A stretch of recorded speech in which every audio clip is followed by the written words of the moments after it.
Oops, let me record. So to kick off our evening, this webinar focuses on moving past the critical first 6 weeks of the semester for our Cal State San Marcos students.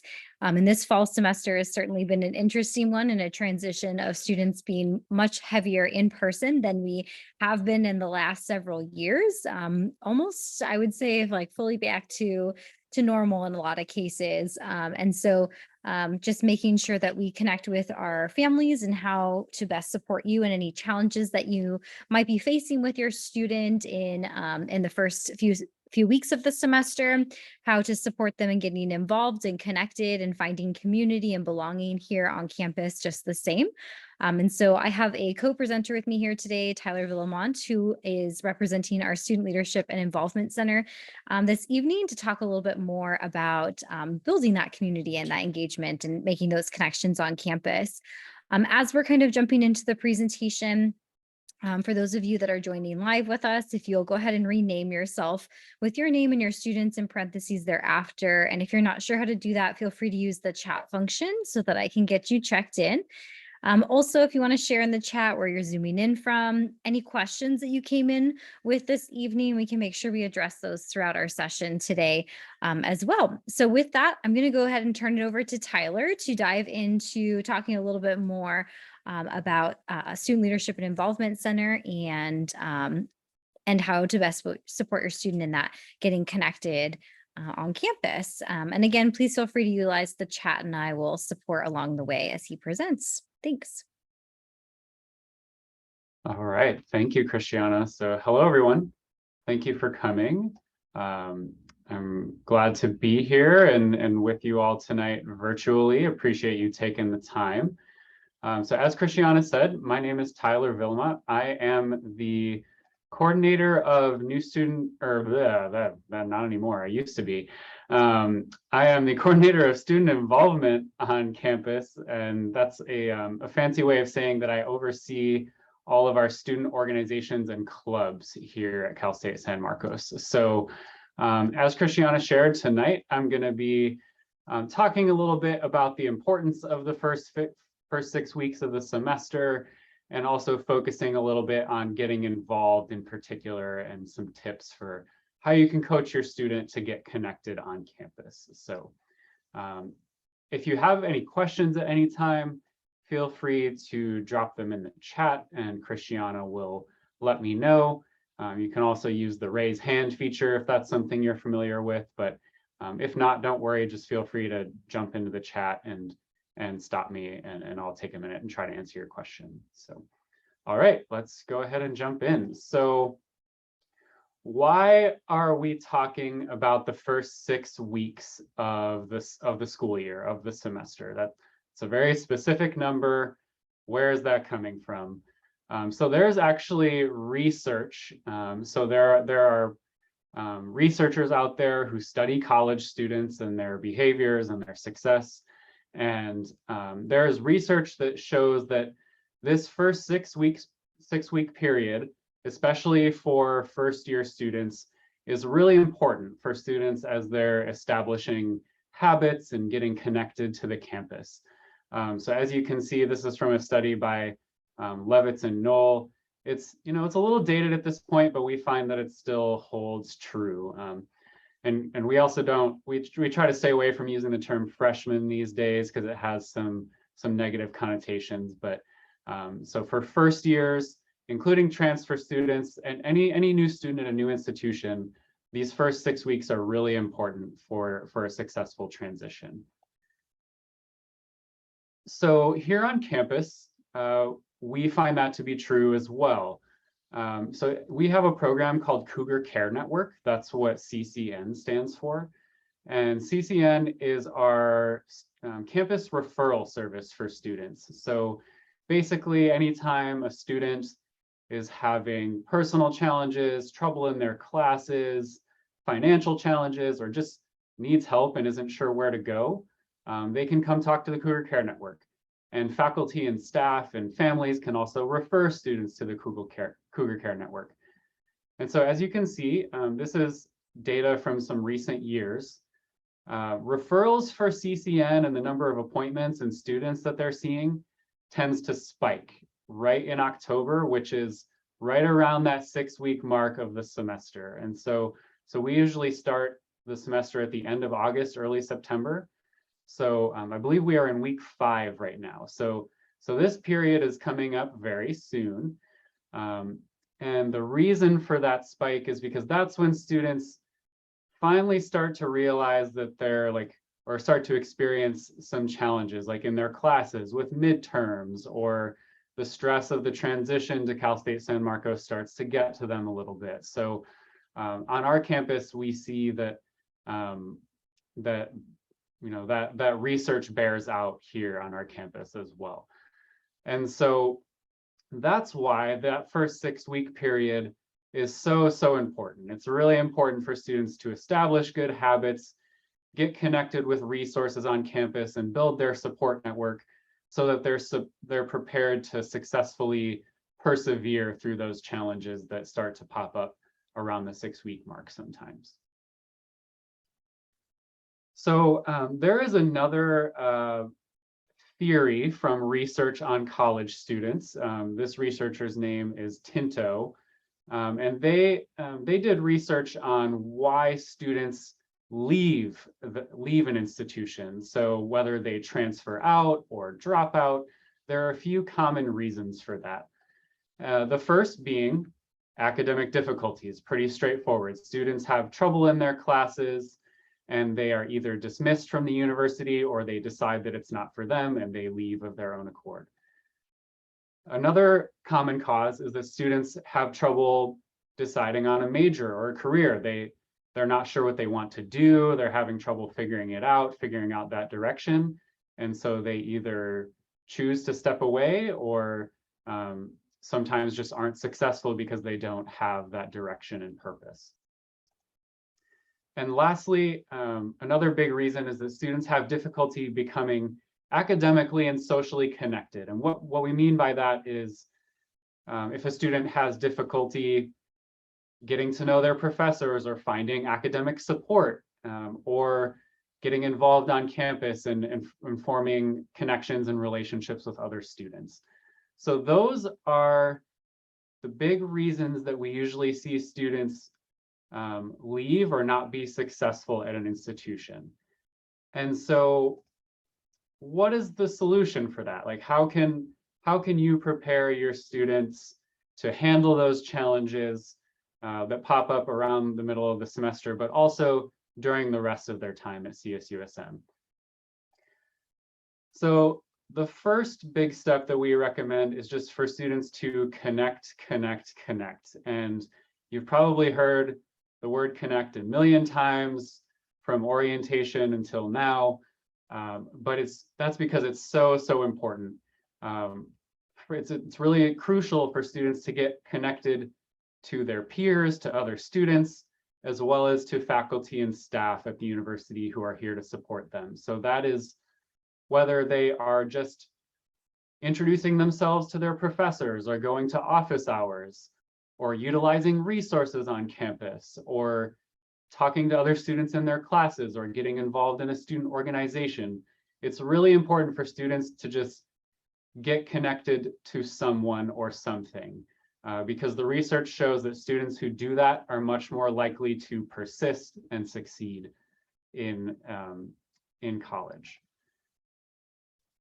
The next step, this seems pretty obvious, right? And you've probably been telling this to your students for years going through school as they've grown up. But it's really important for students to pay attention to all of the communications and resources that are coming to them from the university. So most of the information for students to be successful is available to them somewhere, whether it's on our campus website or in their course syllabus or in emails coming from the university. It's just really important that students take the time to read through those things and pay attention to those things. I can't tell you how many times I've gotten emails from students saying, I need help, like I don't know where to find XYZ. And it was in an email that we sent out to them a week ago. And they just didn't sit down to take the time to read it. And that's okay. We're always here to help. And we would rather students reach out to us if they're not sure where to go. But usually those resources that students need and the information they need is often somewhere that's available to them. So again, I'll just say it one more time. Make sure your students checking their campus email, make sure they're reading their course syllabus, and make sure they're checking around on our website if they ever have a question. That's usually the best way to get a quick answer. And then if those methods fail, then students can always come find a faculty or staff member on campus for help. And that goes right into my last point. We do not want students to suffer in silence, right? If there's something they're struggling with, anything at all they're wondering about, there are so many faculty and staff members on this campus who care about student success and love working with students, and are here to help them succeed. So please, please, please encourage your student to take that step and reach out and ask for help if they need it. So where do you come in as a family member, as a parent, aunt, uncle, sibling, grandma or grandpa, whatever your relation is to your student? There are things that you can do to support them and coach them when they do need help. And also, even if your student is the first person in your family to go to college and you're navigating this together for the first time, that's okay. So you can think of it sort of like a tandem bicycle. Your student is in the front steering, but you're sitting behind them pushing, and you're there for support. And you can think of us, faculty and staff at the university, we can add a third seat on that bicycle. We're here to support them and push them along as well and help steer them in the right direction. Or maybe you can think of us as Google Maps, kind of helping to point them in the right direction, right? So where do you come in? What can you do to support your student? First, ask yourself, think about how often are you checking in with your student? It's probably beneficial for most students to have some sort of regular communication with you, just to make sure they're doing okay. Like, you've been part of their support system for years and years, and that shouldn't have to change. That doesn't have to change. You might be taking a little bit more of a back seat in a different role, but you can still be there to support your student. So this is going to look a little different for every student. I talk to some students who say they call their family every day. Some students might be okay with once a week. So it's up to you to sort of figure out that rhythm and what your student prefers. But we really recommend that you have some sort of regular check-in and communication with your students so that you can keep a pulse on how they're doing. These are in slightly wrong order, but that's okay. So next, if something does come up, like if you can tell your student is struggling or something's wrong, talk with them and help them identify what their needs are. You can help narrow down the issue, and then you can also help them problem solve and brainstorm solutions or steps that they can take to try to get help or figure out the problem. And so here is a really important distinction that we want to make. We really encourage you to be there to empower your student and to teach them help-seeking behavior rather than solving the problem for them. We understand it's really easy to go into problem-solving mode and try to fix it for them, right? But part of going through college is for students learning to solve problems for themselves and to take care of their own personal affairs, right? And so you can be there to help students find resources, like look through our website, look through those course syllabi, look through emails, and try to find the answers to questions or determine offices or people you could reach out to. But we encourage you to empower your student to be the one to make the call. Don't do it for them. You can pester them to make sure that they've done it, but empower them to reach out, to go visit a center or visit office hours for their professor, or make a phone call. A lot of our campus also uses Microsoft Teams, which is an instant messaging service. We know a lot of our students are more comfortable texting than they are making a phone call or talking to somebody in person, right? So that can be a great option. So again, just a quick summary, make sure you're checking in with your student, help them figure out what their needs are when things go wrong, and help them problem solve and think about potential solutions and things they can do, but encourage them to take that final step and coach them through that process rather than holding their hand and doing it for them. Unless, of course, the caveat here is if there is some sort of emergency, please do reach out to us. And so where does Cal State San Marcos come in? What do we have that's available to support students? So as I've shared, we have the Cougar Care Network. So we like to call the Cougar Care Network our first stop shop for all things students. So CCN can help if a student is going through any sort of personal issues with mental health or otherwise. They can assist with financial issues, food insecurity, housing insecurity, any academic challenges. CCN has people who can help directly, or they can refer the student to the appropriate office. So if you remember nothing else from this presentation, I encourage you to remember CCN. Christiana dropped the link in our chat a few minutes ago. So I encourage you to bookmark that website and keep it for easy access. Family members can also refer students to CCN. So if you are concerned about your student and they are maybe not willing to seek out help, you can refer them to CCN and they will reach out and try to contact your student.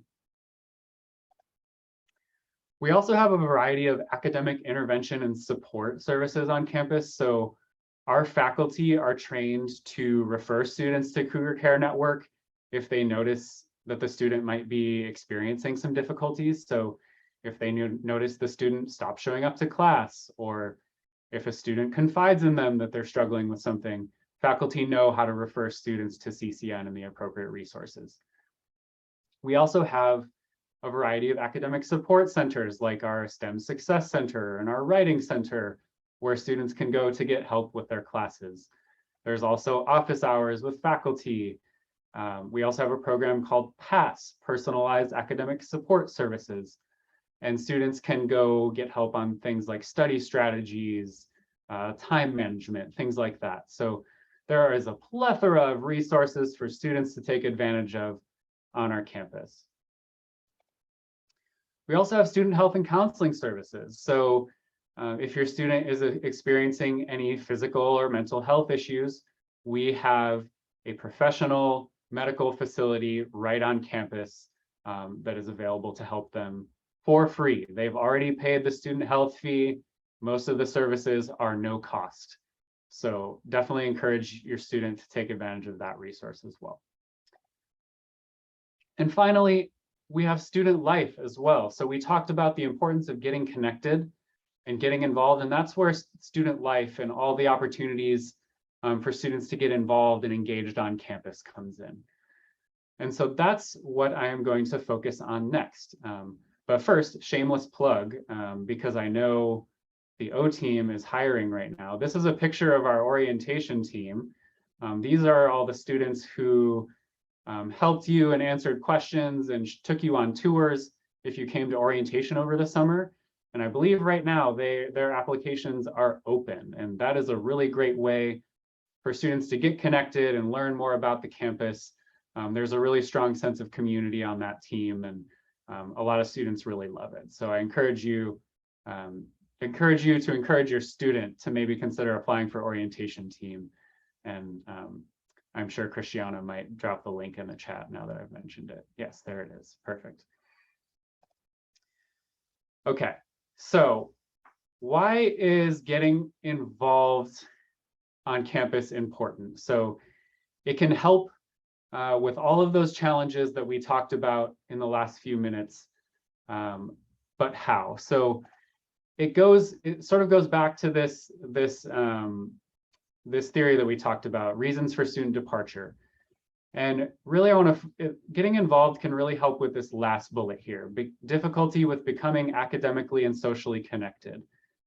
Getting involved helps students feel more at home on campus, develop a support network, and students who are involved and connected are just much more likely to stay and persist and succeed during their time at CSUSM. So I'm going to take some time and just share a little bit more information about tips for getting involved and some options that are available to students.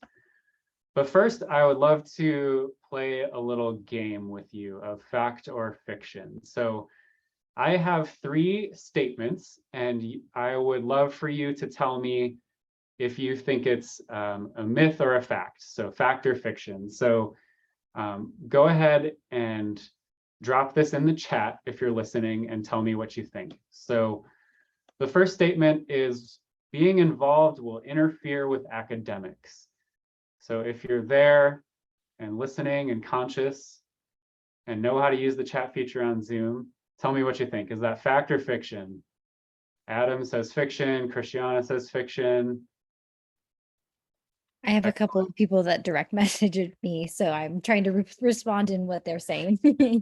Perfect, thank you. Okay, yes, you are all correct. That is a myth, that is fiction. So that's a really common thought from incoming students and families. Like, we hear a lot of students say, I want to wait to get involved until I feel more comfortable on campus and like feel good about my classes. But we survey our alumni every year, and the vast majority of them say that getting involved enhances their academic experience and skills on campus. And students also who are involved reported stronger relationships with faculty, especially if they are involved in an academic organization connected to their major. And it's also probably because they're developing interpersonal skills that allow them to feel more comfortable talking with their faculty and their professors, right? So, and just in general, research has showed time and time again that students who are involved have higher GPAs, higher retention rates, higher graduation rates.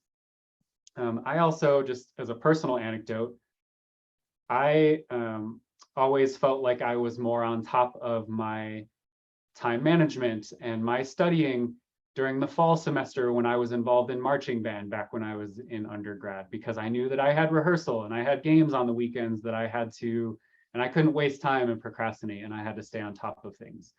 Whereas in the spring semester, when I didn't have band, I was much lazier, I procrastinated more, and that's borne out in the research that we see. Okay, the next statement. Greek life is all about partying. So that's, if you're not familiar with what Greek life means, that's fraternities and sororities. So do we think that's fact or fiction? Fact, fiction. Fiction, Kim, thank you. Anybody else? I can understand why this might be, you might be a little more hesitant to answer this one. Noreen, fiction, thank you. Yes, correct. Also a myth. So obviously there's a caveat that fraternity and sorority life looks different on every campus. And there are, things that we see in the news that do happen. However, at Cal State San Marcos, fraternity and sorority members actually have a higher average GPA than the rest of the student population on average. And that is partly because students have GPA requirements to be able to participate in a fraternity or sorority. So they have a process holding them accountable to make sure that they are taking care of business in the classroom. And they have things like study hours, and they support each other in their academics when they're part of these organizations as well. Students also have a 12-unit requirement in order to be able to participate in fraternity and sorority recruitment. So students have to have completed 12 units on campus before they can join a fraternity and sorority. And so usually that means that students in these organizations have gotten their feet wet and have developed the study skills and just gotten the hang of classes before they join these organizations. On our campus as well, fraternities and sororities also contribute quite a bit of time and service hours and also money to various philanthropic causes every semester. So I know a lot of us have probably seen movies like Old School or Animal House, or like watched a show like Greek on ABC or something back in the day. And you know, sometimes those things do happen, but on our campus, there also are quite a lot of benefits to students participating in these organizations. And there are also professional staff members like myself. We also have a full-time fraternity and sorority life coordinator who is monitoring these organizations and holding them accountable and making sure that they are behaving in ways that align with their values. Okay. Last statement here. Employment interferes with academics, fact or fiction? And you've probably figured out the game by now based on the last two in a row. Fiction, Shelley, yes, thank you. Yes, so this is also a myth. So there is a caveat here. So this slide is specifically referring to on-campus jobs. So we encourage students, if they're interested in having a job, to try to find a position on campus. On-campus jobs are actually capped at 20 hours a week, and that's to make sure that students have time to take care of their coursework and also to just manage their personal well-being. Students are also required to have a 2.0 GPA or higher to hold a position on campus, and their supervisors also check their GPAs and do grade check to make sure they're doing okay. And similarly to getting involved, being employed can also help students learn how to manage their time. They're also building a support network on campus of people who are looking out for them. Now, there is such thing as taking on too much. Like, all of this comes with a caveat, right?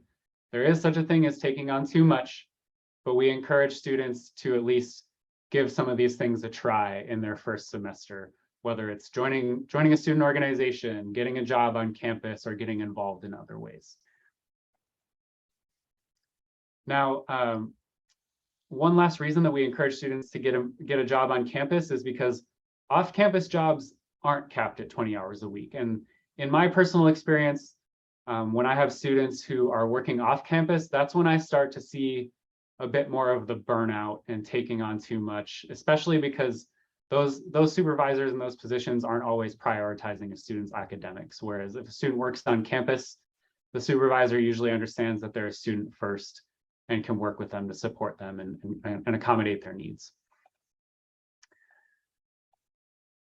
A couple of final reasons to get involved. The vast majority of our alumni report their time at CSUSM as some of the best years of their life, and that's because they get to participate in lots of fun activities through their involvements, and they feel more connected and at home on campus, and they develop a support network. It's also beneficial for future career plans. The majority of students who are involved in at least one activity found a job within 6 months of graduation, compared to a bit lower of a rate for students who weren't involved. And again, to repeat this, involved students, it's shown in the research, are more likely to stay at CSUSM and be successful and graduate than students who are not involved. At CSUSM, we also have something called the co-curricular model.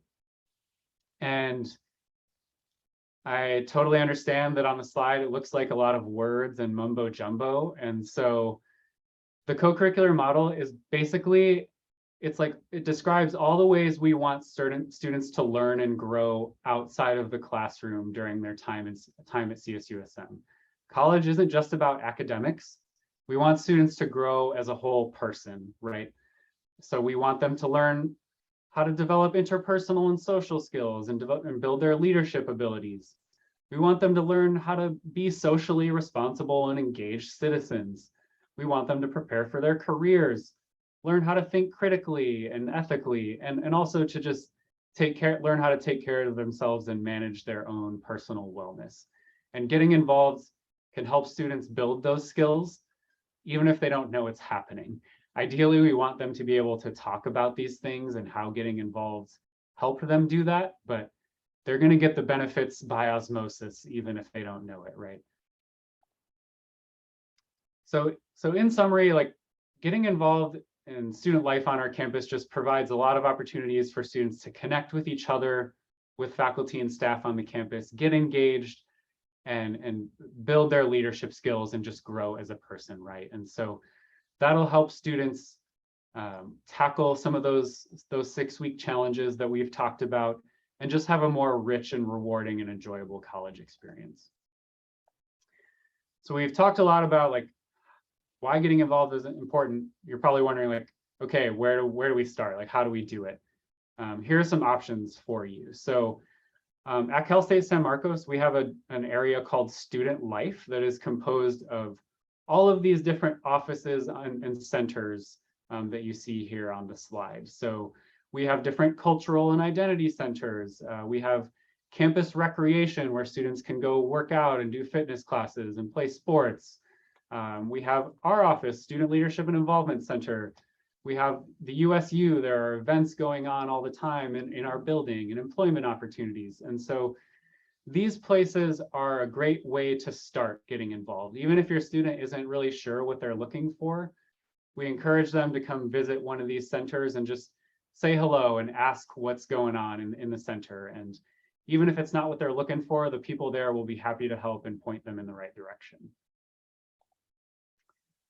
And just for sake of time, I'm going to skip this slide here. But so my office, the Student Leadership and Involvement Center, we oversee student organizations, fraternity and sorority life, and leadership programs. So student organizations, otherwise known as clubs, we have over 115 organizations on campus, or students can start their own. And we have all kinds of different types of organizations. We have academic organizations, political, service, cultural, religious, honor societies, sport clubs. FSL stands for fraternity and sorority life. That includes fraternities and sororities. Special interest is all the other random organizations that don't fit neatly into one of these other categories. So there's a little something for everyone. And Christiana is dropping in our student organization directory in the chat. So if students are interested in taking a look at what organizations are available on our campus, they can check out our website and get in touch with those groups. And getting involved in an organization can help students build a support network, develop their leadership skills, participate in fun activities, and just generally enhance their academic and social experience on campus. Christiana shared the student org directory. We also have that links to something called Tuquit Tracks, which is our database for student organizations on campus. Student orgs can also use that to see all the groups that are available and get in touch with them. On our website that Christiana dropped, there's also a page for how to start a new organization. So if a student doesn't find a club or an organization that works for them, all they need is 5 members and an advisor. And I'm the person to talk them through that process. And it's actually happening right now. So if your student's interested in that, they can reach out and I'm happy to help them through that process. So for fraternities and sororities, which we've mentioned, we have 14 organizations on campus with over 900 members. And so these organizations can be a good fit for students if they're looking for an organization that has a focus on shared values and identity, or leadership and service to the community. So definitely recommend students check out our fraternities and sororities as well. So lastly here, this is sort of a how-to guide, just some final tips for how to get involved. So feel free to take a picture of this. I can also share these slides with Christiana to send to you afterwards. But first, encourage your student to attend campus events. There's all kinds of stuff happening every day on campus. So encourage them to just walk around and check things out and say hello and ask what's going on. Next, at the beginning of every semester, we have the Student Org Fair.